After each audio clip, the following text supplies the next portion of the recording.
السلام عليكم ورحمة الله. الأول مرة يشوفني يدوس اشتراك ولايك وتعليق حلو منكم وصلوا على النبي. النهاردة بقى عاملين وجبة استريبس جميلة جدا، تحفة مقرمشة وجميلة ولون أصفر وزي بتاع بره بالظبط. هنا معانا كوب حليب بضاية، نص كوب دقيق.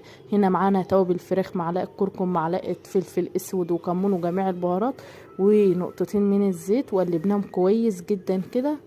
وهنا ومعانا فص توم فريش مفروم وبصلايه صغيره.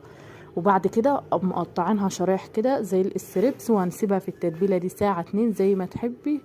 وبعد كده هنغلفها كويس جدا وهنحطها في الزيت زي ما انتم ما شايفين. ما شاء الله طلع جميل جدا وحاجه تفتح النفس وطعمه تحفه. ما تنسوش تصلوا على النبي. واللي